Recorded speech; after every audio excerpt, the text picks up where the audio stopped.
Welcome to Deloitte's Debriefs Tax Webcast series in Asia Pacific. Our webcast today is from our transfer pricing series and is titled Interview with Manuel de los Santos, Head of OECD Transfer Pricing Unit. My name is Anish Chakravarty, and I'm the Asia Pacific Transfer Pricing Leader for Deloitte. I have the pleasure of hosting today's webcast. I have with me today Ralf Heussner. Ralf is a transfer pricing partner based in Deloitte, Germany, and our global financial services industry lead. You may access our bios on the left-hand side of the screen. Now, before I introduce the agenda for today's webcast, I'd like to take a moment to highlight some of the features of our webcast console. First of all users are on listen-only mode. If you have any content-related questions, you can submit at any time in the Q&A box at the bottom right of the screen. We'll do our best to respond to your questions during the presentation. Second, all PC users can maximize or minimize each box at your convenience during the webcast. You may explore the icons at the bottom of the screen. If you want to download today's slides and related publications, please go to the Downloads and Links box. On the other hand, mobile device users can view the slides and answer any survey on the screen. Thirdly, if you require an attendance record for this event, you will receive an automated email with CPE certificate after watching for 50 minutes. Now, today's debrief will cover an interesting interview that Deloitte performed with Manuel de los Santos, the head of OECD Transfer Pricing Unit, at the end of last year. With a number of significant developments in transfer pricing, mostly centered around Pillar 1, Pillar 2, and some associated areas, it was very timely that we heard from the OECD on their plans on taking the whole tax transformation agenda forward. I have with me Ralf, who interviewed Manuel and had the good fortune to hear from him on some of his views. Ralf, if I can bring you in, please, could you please share your key reflections on the discussion before we show the video of the interview to our audience, please? You're on mute, Ralf. Apologies for that. Thank you, Anish, and also a very warm welcome from my side to this webcast today. This interview, as you said, Anish, is indeed part of our regular exchange with the OECD. And this time, we took the opportunity to look at the tax agenda of the OECD beyond the ongoing work on Pillar 1 and 2. And interestingly, the OECD has started a working group on the tax aspects of global mobility and hybrid working models. The reason is that this topic has moved on top of the agenda of many businesses in the sense of attracting but also retaining talent. So why is this important? First, this is now an employee-driven rather than topic driven by the employers. And it means that some of the historic guidance that we have, for example, on secondments, might not longer be fit for purpose. Second, there is little practical guidance at this point. Rather, we have to look at individual tax treaties to determine the rules and consider unilateral or bilateral exceptions, for example, thresholds for cross-border workers. So let's go into the first part of our interview now, covering the topics of global mobility, the 2010 OECD PE report, and dispute prevention and resolution mechanisms. The two of us will catch up again after this approximately 20-minute video.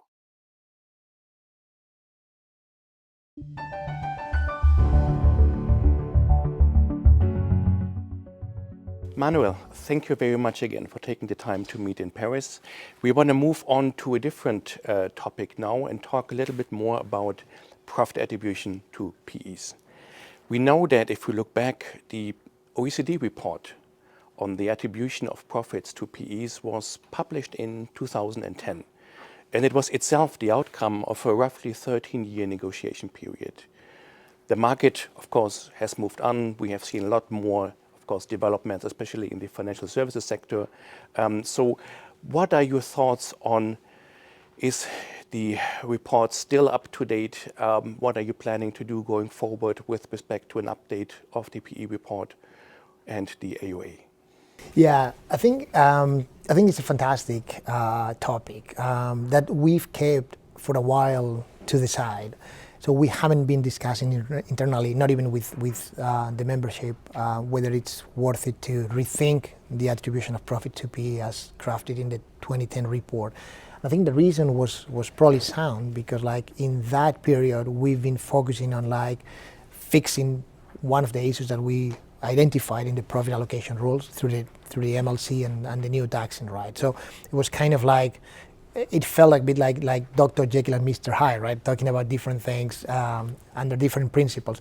But I think now that the work on Pillar 1 is winding down, is where we need to probably pause and reflect and see whether like, you know, the core OECD instruments, and now again like the Transfer Pricing Guidelines, Chapter 1, or the AOA 2010, they're still fitting for purpose, in particular in the context of all the discussions about the global mobility and remote working. Thank you. Even with the 2010 PE report, there is not always consistency on the PE profit attribution, even among OECD countries. I'm just wondering, does this concern the OECD? And is there any plan to promote more consistency going forward?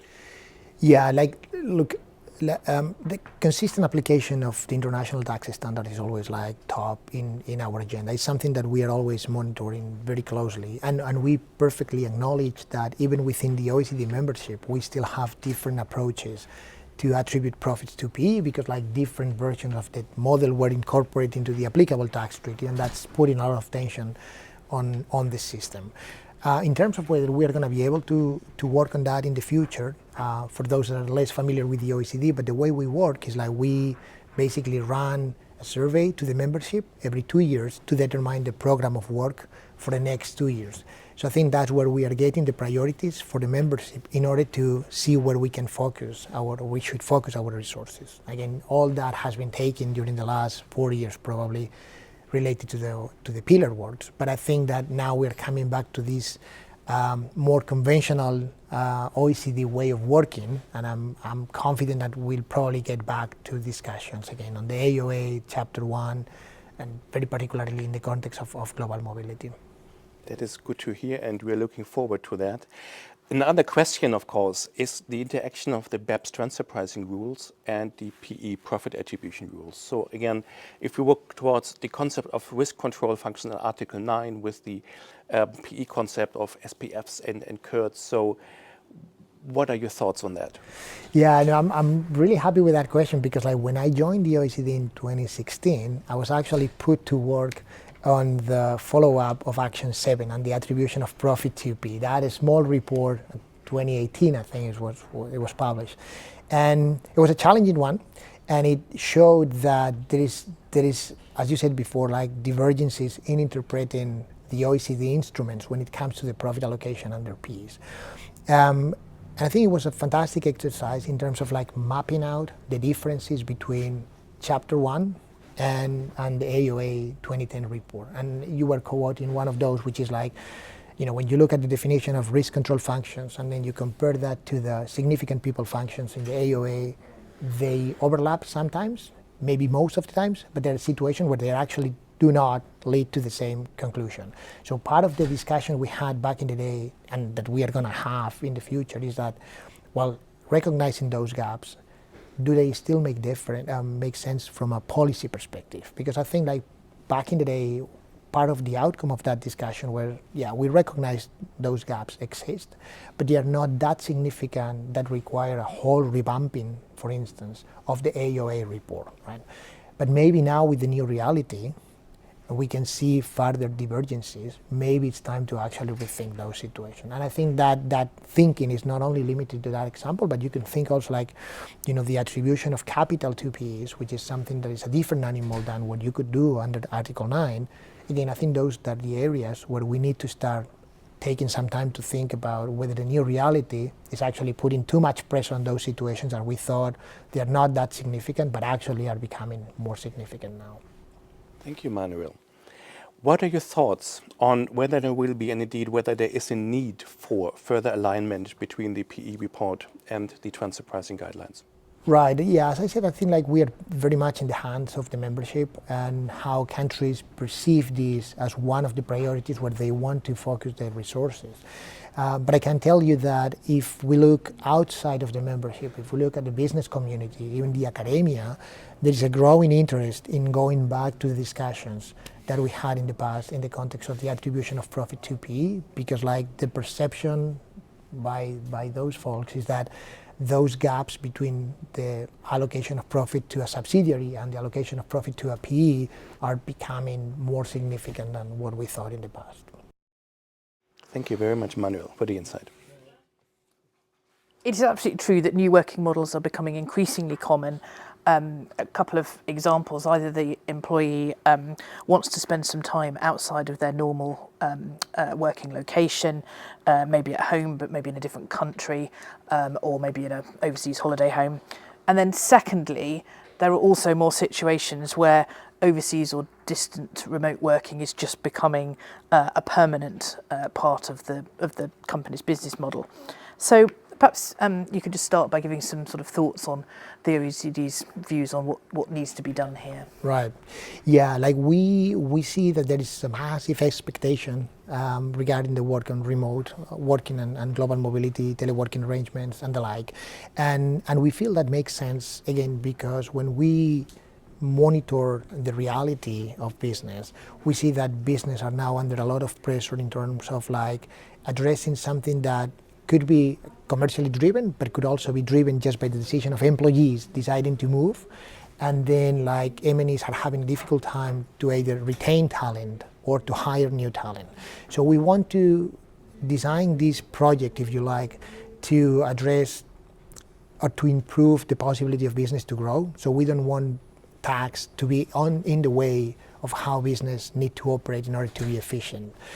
And I think it's in that context where we are taking probably quite a lot of time in order to think what are those pressing points that business are identifying today. And I think there are quite of those that are like relatively easier to think through, like you may have a home office PE, how you attribute profit to that situation, or whether it's actually worth it to attribute profit to that situation if like it's a routine activity, for instance.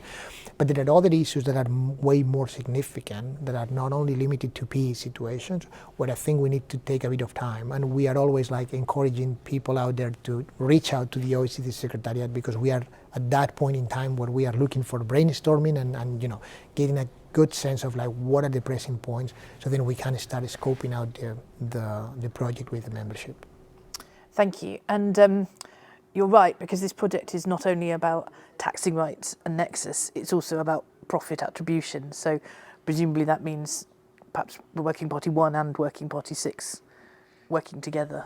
Yeah, I think that's right. I think that it's important to have that in perspective in terms of like there are pieces that will need to be worked out very closely for the treaty people and the transfer pricing people.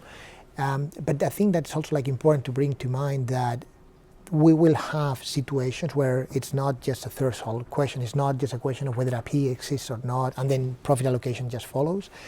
It's that the new reality is probably putting pressure on the principles that we have in Chapter 1. So you can think about like quite simple scenarios that bring a lot of complexity to the analysis. Like for instance, when you have a group of people taking decisions and that are actually undertaking risk control function under Chapter 1, and maybe, I don't know, like 20% of those folks decide to move outside to a different jurisdiction where they are hired locally, so you don't have an issue about a PE, but those guys still undertake those decision-making process.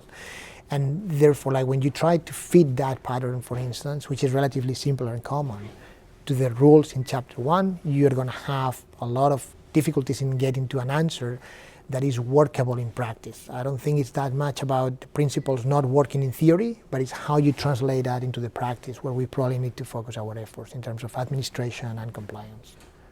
Yeah, thank you. That makes a lot of sense. And I think home office PEs, which is one of the other areas of concern, probably fall in that category as well, because there is the potential for many small home office PEs to be created. So what are the OECD's sort of initial thoughts on home office PEs? Do you think it's possible that the commentary to Article 5 will need to be amended or updated? Yeah, I think that's one of those issues that we are going to be or that we intend to tackle first in this process, because like we also think about this some sort of like a stage approach where you start thinking about what are the quick fixes that we can do in order to help business to continue operating in an efficient and commercially rational way. But at the same time, there will be larger questions that we'll need to address probably in the midterm. And I think the home office PE is one of those that people are very familiar with. It is something that is not new to the OECD. There's been a lot of discussions in the past.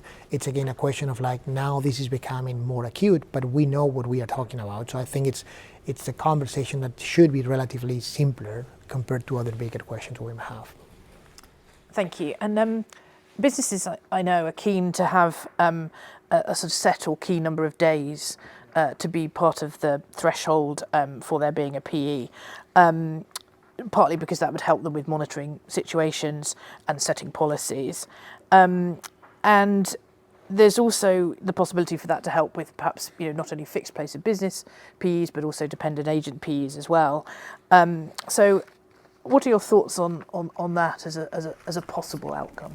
Yeah, I think that's one of the areas we want to focus, because I don't think the areas you've been highlighting are one of those where we see like a high risk of losing tax revenue or the like. We're rather thinking about those situations from the compliance perspective, right? Like thinking of if you have a situation where you have a home PE and that home PE might be undertaking routine activities, then perhaps the trade-off between the profit that you should be allocating to that PE and the compliance costs are probably not equivalent, and therefore you may want to take a simpler solution that helps tax administrations to administer the system, but also like M&Es to have a simpler compliance process on that respect. So I think all those comments that we are receiving in terms of like, think about safe harbors, think about threshold rules, they are incredibly helpful. And also we see that some jurisdictions are already starting to talk bilaterally and implement those type of approaches, even if they are intended to be on an interim basis, but I think they are going to be good food for thought for us going forward. Thank you. And maybe the last area to cover on this one, and I hesitate to bring it up, but tax authorities take different views already on the importance and meaning of at the disposal in the commentary to Article 5. And obviously this has been a contentious topic for many, many years now. But for many countries, a factual right to use a property is sometimes sufficient. And that contradicts perhaps with other tax authorities that take the view, particularly under audit, that that's not enough to create a PE, and therefore you can end up in disputes about whether the PE actually exists at all. Is at the disposal going to be looked at again as part of this work? I think like what I can't tell is like whether we're gonna be able to fix those divergences that we know exist. But I can tell you that in the context of scoping out this exercise, that's part of the issue. That's one of those issues that have popped out as like, as long as, along with the issue about the home office PE, that is on the table in terms of like, so we recognize we have an issue here and we just now need to see whether we have the capacity in terms of priorities to actually fix that one. So definitely it's going to be something we're going to be looking at in the future. We have an interview and not talk about dispute prevention and resolution. Obviously, that's our next topic. I want to start maybe with an unusual question. And one development that we see in the market is that certain tax authorities are focusing on tax compliance management systems or tax governance as one of the indicators for actually steering the audit activities. So they would determine the intensity, the frequency of audits, what amounts of information are being requested, based on those systems being available. What is the view of the OECD on this? And is there any chance that we're going to see something included in the transfer pricing guidelines on this? I think like we see that those type of initiatives very positively, in the sense that, again, it probably gets into the right direction of like reducing the compliance burdens when it comes to implementing the current system. I don't think that we're going to be publishing general guidance on that topic, but I think the topic is kind of like popping up almost in every single project that we are undertaking. If we go back to the example of Amount B, for instance, where we had in the consultation document in December, relatively long list of documentation that M&Es would need to produce for Amount B. We got a really strong comment back from commentators where they were saying like, that's just too much, it doesn't help us, it doesn't provide any simplification. And then you can see in the next version of the consultation document how we've rethought that process in terms of saying like, well, actually, when we've been thinking through this carefully, probably tax administrations already have the information they need. So therefore, we don't need to add an additional extra layer of compliance here for the context of Amount B. So I think that's where we see, that conversation heading to, in terms of like, there is a need to simplify the implementation of the rules, and that extends also like to compliance burdens and the administrative side of things for tax administrations as well. So even if I don't see in the near future having general guidance on that, I'm pretty sure that this thing is going to percolate all over the place when it comes to new guidance. Good. Thank you, Manuel. The next one might be surprising because it's not a new topic, but we still see intercompany services arising as one of the contentious issues in many tax audits. Probably not based on their materiality, but a lot really links back to the benefit test and how this can be best done. Can we expect, or maybe if we say, can we hope for any more clarification for taxpayers, but also for tax authorities, on how this benefit test should be done? Yeah, I think the answer is yes, because if we go back, I think it was 2018, we published a consultation document for scoping out Chapter 7. And I think there was a list of items we think, what we thought back in the day, that we should be revisiting without prejudice of whether we are going to conclude something different or not. But at least we need to take time to think through those issues. And I think the benefit test was included in that one. So our plan is to pick up that work in the next months. Now again, taking advantage of like the work on Pillar 1 winding down. But I realize that even if it's not a super fancy topic on transfer pricing, right, like intragroup services, I think it's one that is important in order to provide tax certainty. And it should be one of those things that is relatively easier to address in order to achieve that goal. And also, like, if you think broadly in terms of like the inclusive framework membership, for instance, there is significant demand from low capacity jurisdictions in terms of like getting a fix to the complexities that are kind of like inherent to some extent to the benefit test. So I think that in that space we should expect a bit more work on. Just a brief follow-up question, and it is striking that we have the benefit test for services, but not for other intercompany transactions. So should it also be there, or?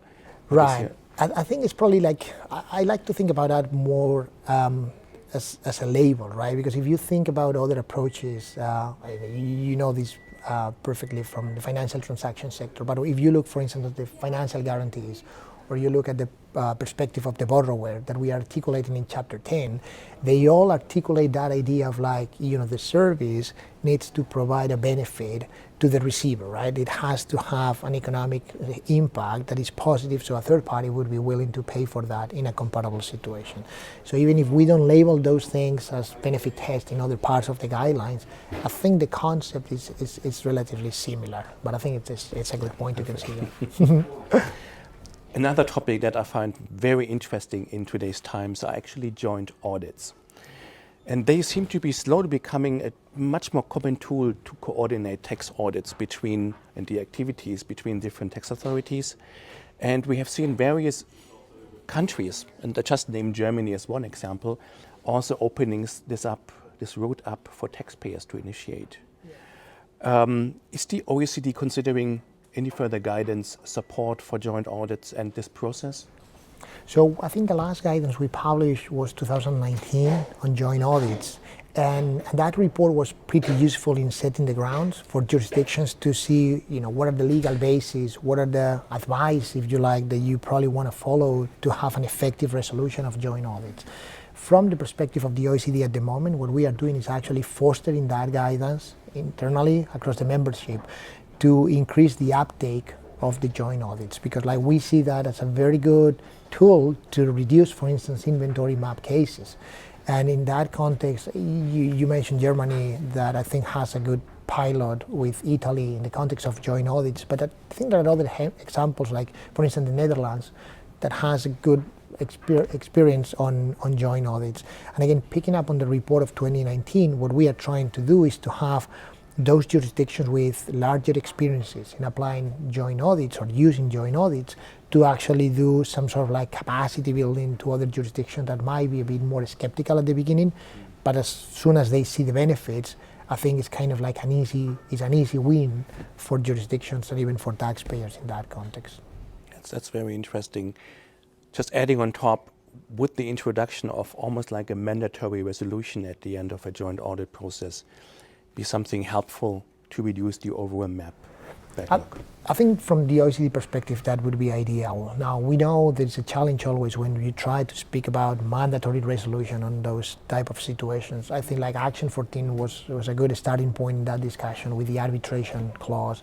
I think again, probably the MLC is also like it's a step in the right direction to identify situations where we actually should be able to get to that mandatory arbitration. Again, recognizing that, for instance, from the perspective of low capacity jurisdiction is something harder to sell, but I think like that's probably like an indication of where we want to head in the future.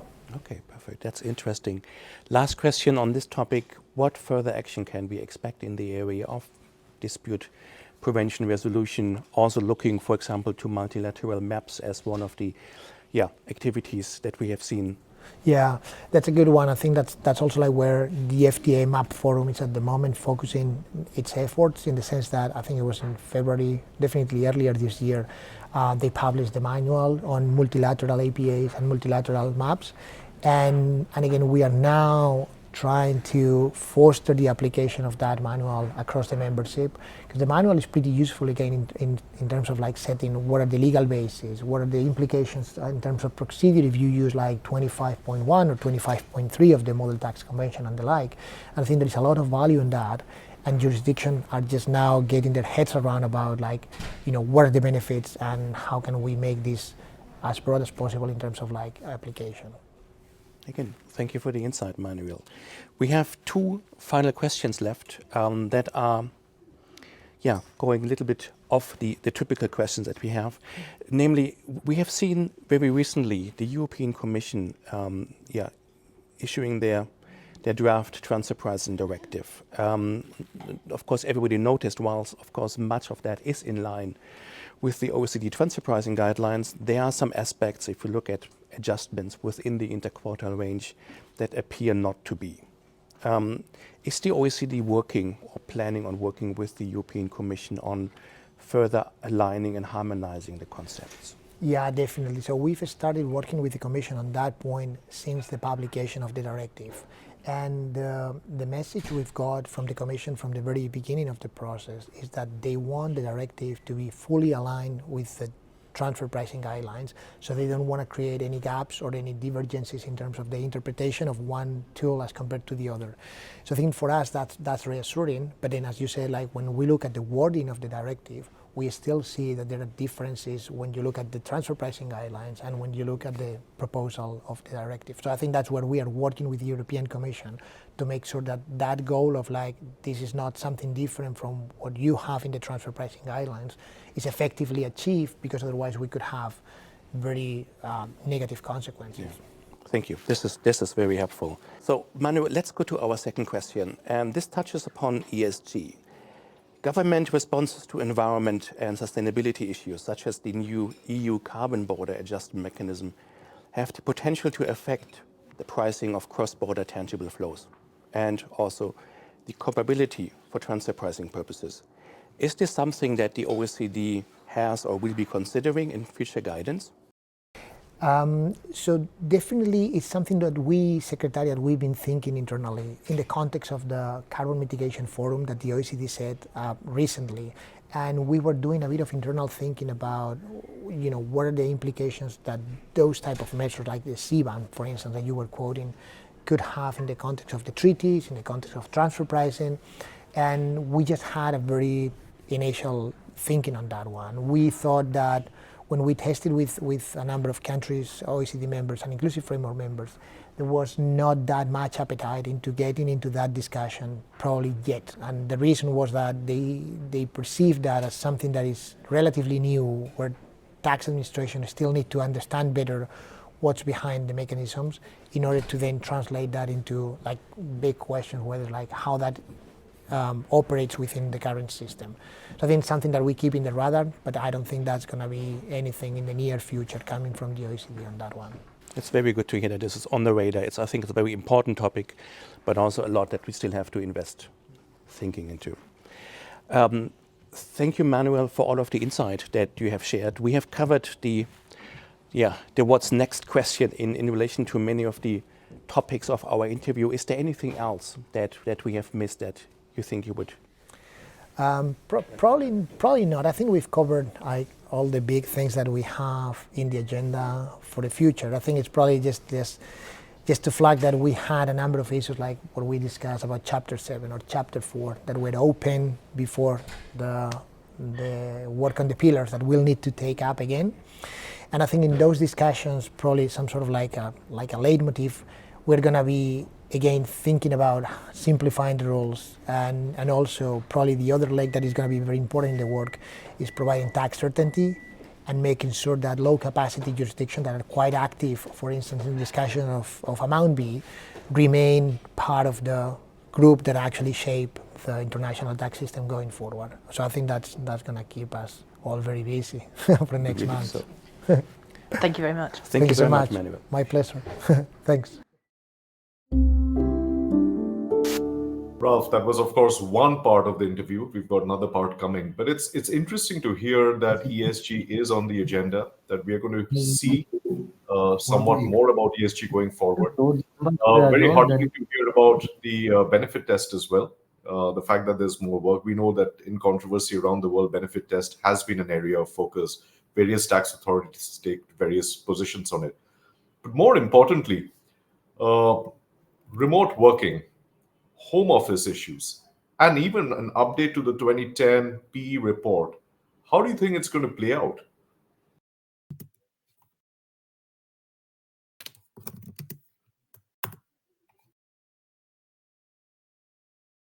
I think you're on mute again.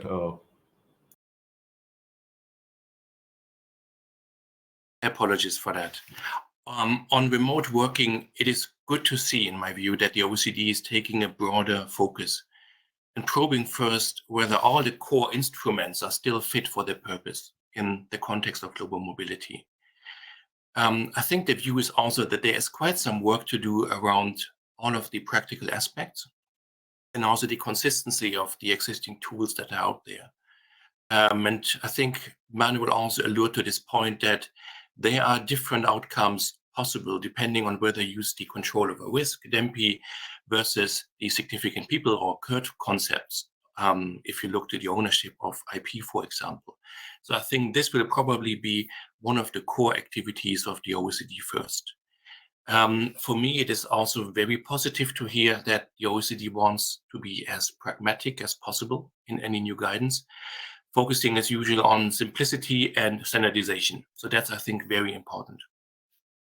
If you listened between the lines, I think Manuel also said that there are certain situations, for example, home office PEs, that are viewed as less complex areas. So there might have been maybe a focus area during the height of the corona pandemic, but I think that will be less of an area going forward.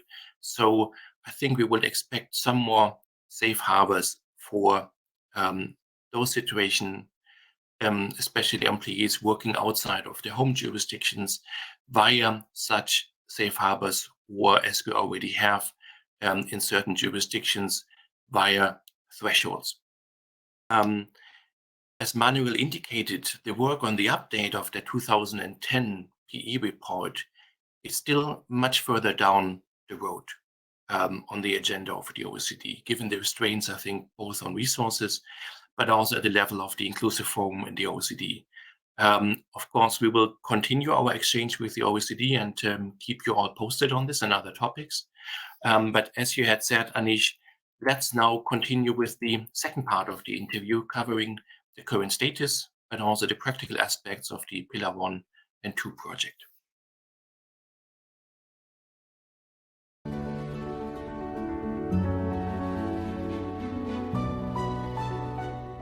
It's not really possible to have a discussion with you at the moment without talking a bit more about the two-pillar project. So perhaps you could give us an overview of where things are in relation to the Pillar 1 and Pillar 2. Yeah, sure. And I think the timing is great, right? Because like we've just released the MLC and the explanatory statement, and I think we are in relatively good shape when it comes to Pillar 1 in the context of Amount A. And I think it was an important milestone to get the MLC out, because we needed to address that point about transparency. We needed to help people understand what are the nuts and bolts, if you like, of the MLC, which is not an easy exercise, but I think it was absolutely needed in order to gain credibility within the project. So I think on that one, we are in good shape, I think.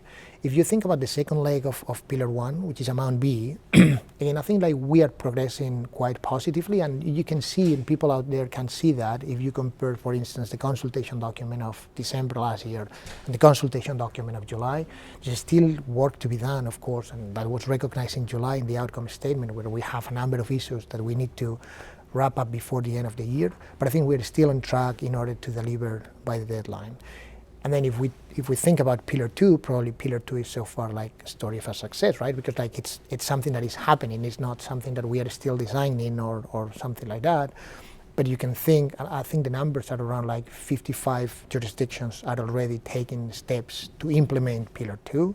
And that means that by 25, like 90% of the M&Es potentially in the scope of Pillar 2 will actually be subject to the rules. So generally speaking, I think like it's been a challenging road, but I think we are getting there. Thank you very much. And if we focus just on the transfer pricing pieces first, so Pillar 1 is probably the most relevant, and Amount B is the obvious transfer pricing piece, being within the scope of Article 9. And it's looking at this fixed return for baseline marketing and distribution activities.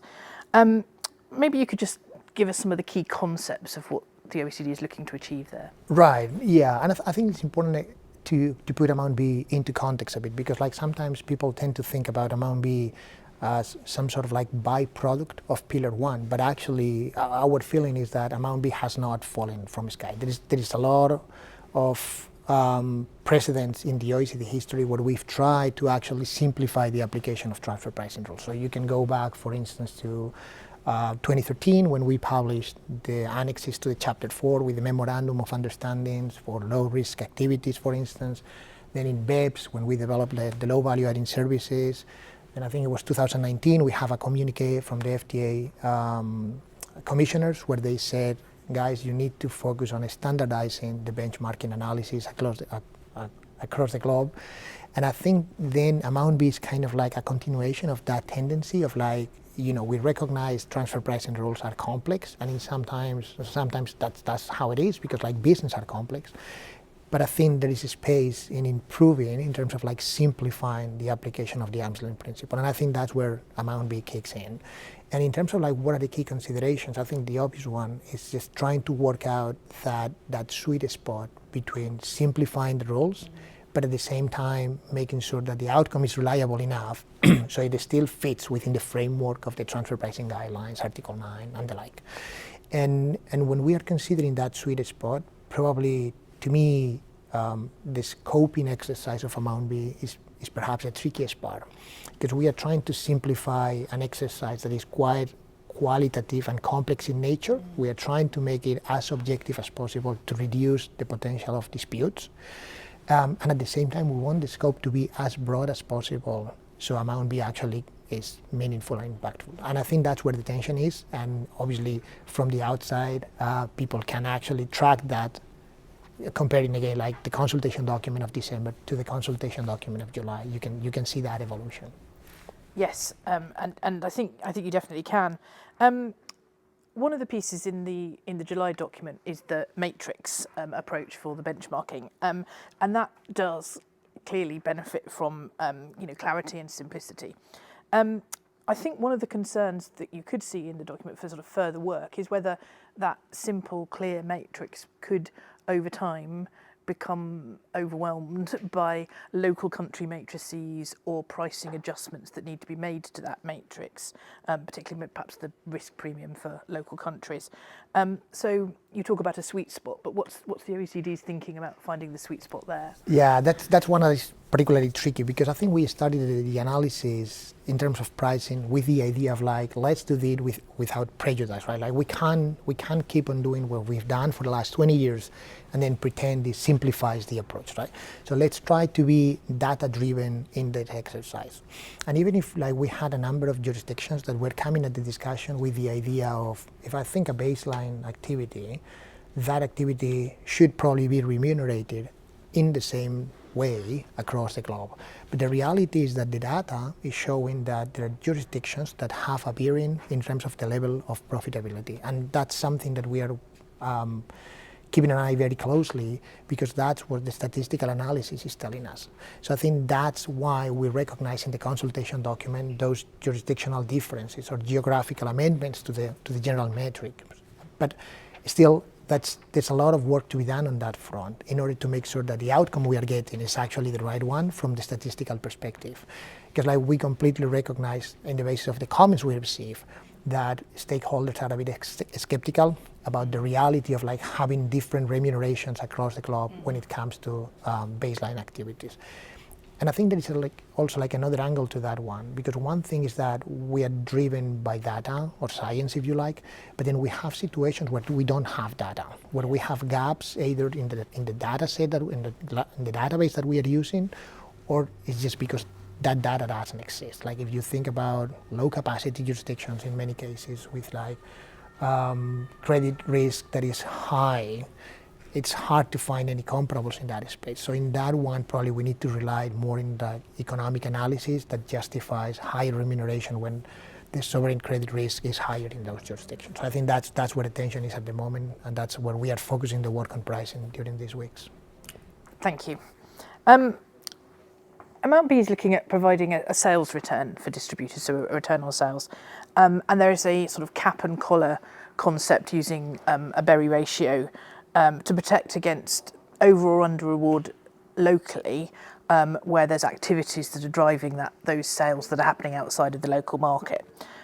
Some commentators have suggested that the cap at 1.5 is perhaps too high in those situations, and could lead to distortions in relation to pricing. So I just wondered if there was any thinking behind the selection of the Berry ratio, and where that is.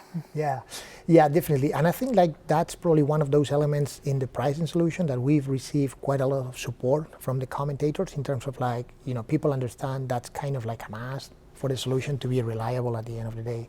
Now, I think that's again one of those points where we need to build up that sweet spot, because the Berry ratio is trying to achieve probably two things at the same time. One is actually to avoid that the pricing solution is not reliable in the sense that could actually undercompensate or overcompensate specific business models. Like if you think about, high value, high volume, low profit business models, or like commissioners or sales agents. I think in that space is where probably the Berry ratio makes a lot of sense. But then at the same time, we don't want the Berry ratio to actually override the main profit level indicator that we have for amount B, which is a return on sales. So that's why we are trying to calibrate the cap and the collar of the Berry ratio. How we are doing that is we are relying on statistical analysis of the current data set. So it's basically we are looking at if we set the cap and the collar in the lower and the upper quartile, what are the implications in terms of how many times or what's the frequency that the Berry ratio kicks in, and then does that make sense from a policy perspective? That actually limits the situation where entities could be overcompensated or undercompensating. And there is also an angle to that in terms of do we need to have the same cap and collar for all the industries, or do we need to have different caps and collar? But then obviously the discussion about complexity and simplicity kicks in again. So I think all those pieces are moving, and that's how we are trying to think about where to calibrate the cap and the collar. Thank you. Yes, that's very interesting. So you touched on scope at the beginning, but one of the open questions on the scope of amount B is whether it would be extended to digital goods. At the moment, it applies to goods, but not digital goods. So where is the OECD thinking it might go with that? I think on that one, the amount B has always been an exercise where we've said, and as in any other transfer pricing thing, we don't want to be driven by labels, right? We don't want to be driven by labels, and I think that is reflected on how we craft the scope. Like if you think, for instance, about how buy and sell arrangements and commissioners and sale agents are in scope, they are not in scope just because they have that label, but rather because they have the economically significant characteristics or the comparability factors that we think allow us to have a reliable pricing. And I think when it comes to the inclusion or exclusion of different products in the distribution for amount B, I think we are following the same approach. So the current thinking is we are pretty comfortable that the design of amount B at this point in time is reliable in terms of pricing for wholesale distribution of tangible goods. Now we have that open question of whether the same economically relevant characteristics that we observe for that type of distribution are actually transferable or are those that we can observe when it comes to the distribution of intangibles, in particular digital goods, or even the distribution of services. And I think it's in that space where we are having some difficulties in finding the level of comparability that allows us to provide the same solution for the different type of distribution. And also, I think there is also like a question, if we step back for a second, if we discuss about distribution, we are discussing about wholesale distribution in this context. I think there is also like a question of like, how relevant would it be to include wholesale distribution of digital goods in a solution? Does wholesale distribution of digital goods have any bearing in reality? Because maybe that's more focused on the retailing part of things. So I think that's where we are at the moment in that discussion. Thank you. So what's the timing and next steps for amount B? Yeah, I think like we have one of those, as usual, crazy deadlines, right, for delivering stuff. And in this one, I think I'm convinced we are on track, and we are meant to deliver amount B in January next year in the transfer pricing guidelines. And I think the inclusion of amount B in the transfer pricing guidelines makes a lot of sense just because, as you said at the beginning, it's a part of Pillar 1 that is purely transfer pricing, and as such, fits in the transfer pricing guidelines. But at the same time, that's a request we are getting quite strongly from low capacity jurisdictions, because for them, having the reference of a regime in the transfer pricing guidelines is enough to be able, in most cases, to apply that domestically without needing to do any changes into domestic legislation. So I think that's part of the request that we are getting, and I think we are confident that we are going to be getting there. Thank you. Maybe if we turn back to amount A, which has a different demographic, being only for the very largest and most profitable businesses. We've got the newly released current consensus of the multilateral instrument.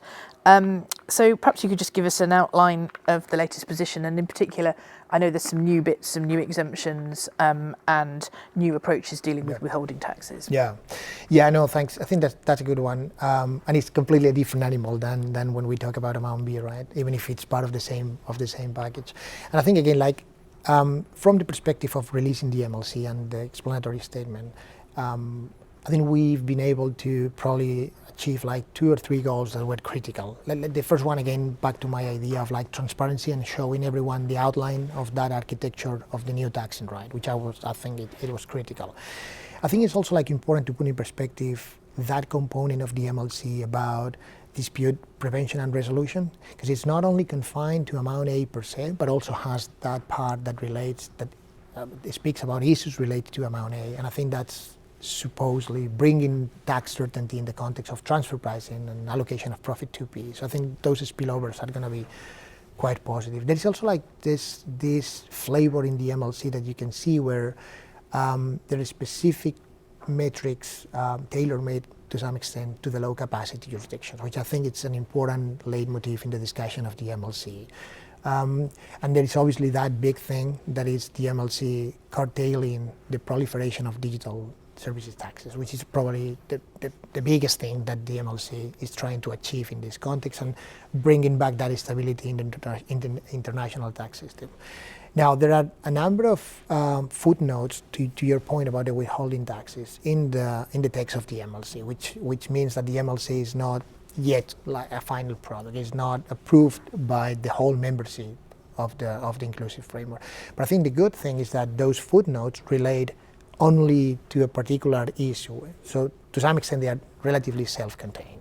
And that relates to the inclusion of withholding taxes into the operation of the market and distribution safe harbor, which is like the tool that intends to avoid that situation of double counting by market jurisdiction in the context of the new taxing right. Now, I think like it's the general sense of the membership that that's the right way to go. It's mostly about how we make the integration of the withholding taxes in that computation, which is preventing us from getting there. But again, I think we are confident that in the conversation we are having with those countries that have put those footnotes, we are seeing like quite a constructive discussion, and I think we are confident that we are going to get there. Thank you. And so we touched on next steps for Amount B, but what about the next steps for Amount A? It's on its own timetable, really, isn't it? Yeah, I think like somehow, even if Amount A and Amount B are part of the package, I think the timing is getting slightly different. And I think that makes sense because to some extent, Amount B, when people think about integrating something in transfer pricing guidelines, sounds very familiar. We all know what it means. We all know the process. But when it comes to this new massive MLC, I think the process is going to take more time. It's like now we're in that situation where countries are like checking internally what are the internal procedures to get ready for the signature of the MLC. We've seen other countries, like for instance the US, running that consultation on the MLC. So I think we just need to stay tuned about what are going to be, the next steps on Amount A once we hear from countries in the context of those consultations. Thank you. Maybe switching now to Pillar 2, so the global minimum tax, and it takes effect from the end of this year for the earliest groups that are affected. So one of the questions that comes up is in relation to transfer pricing, at least, is the interaction between any transfer pricing adjustments that happen on audit, sometimes several years after the period is closed, and any top-up tax that has been paid under Pillar 2. So what are your thoughts on that piece? Yeah, no, thanks. I think that's a very interesting topic in the context of Pillar 2, and one we've been working very closely from the transfer pricing team. And I think we've landed to a point where the rules within Pillar 2 are consistent with the general architecture we have when it comes to transfer pricing, right? I think like the starting point was to say we can't just rely on accounting standards when it comes to pricing cross-border transaction, right? So we need to bring something to do the heavy lifting, and that something is something that we already have in the house, if you like, which is the arm's length principle. And now the question is like how you operate that within the metrics, within the mechanics of Pillar 2. And I think the rules are pretty explicit, I would say, in terms of like how you handle situations of like bilateral APAs or unilateral APAs in some instances, about map resolution and the like. But I think to your point about timing, it was critical that we achieve the right outcome without adding too much complexity to the system. So I'm thinking now about those situations where you may have a transfer pricing adjustment that relates to 3 years ago, but actually is happening today, how you deal with that. And I think the rules are quite sensible in understanding or in articulating that if that transfer pricing adjustment leads to an increase in your covered taxes, then the adjustment is not going to be rolled back to the year where it relates, but actually it's going to be made in the current year. And I think that even recognizing that in some situations it's not going to be 100% accurate, but probably the trade-off between the complexity and the simplicity in that context is probably the right one.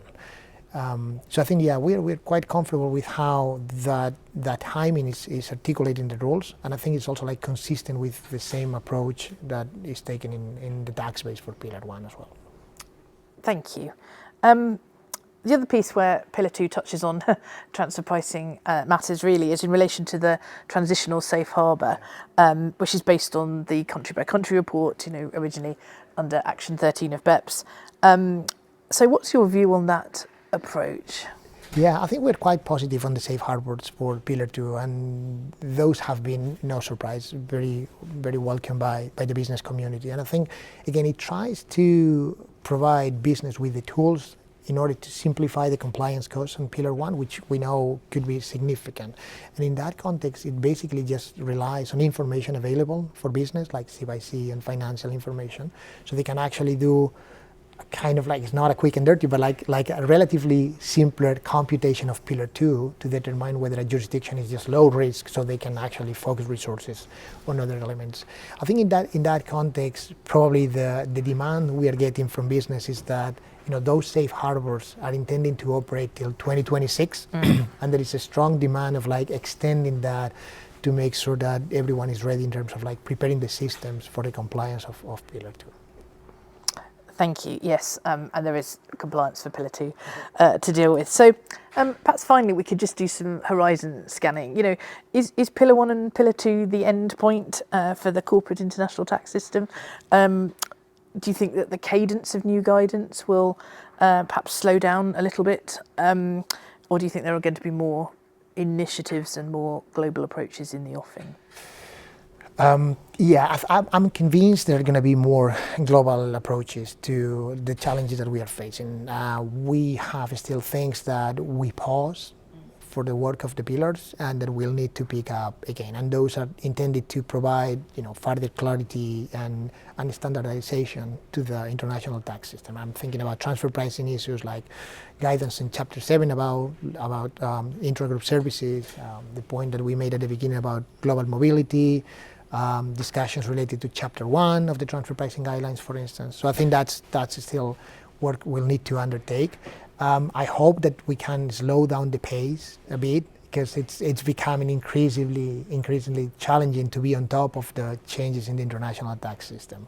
But yeah, we are trying to do that as well. Brilliant. Thank you very much.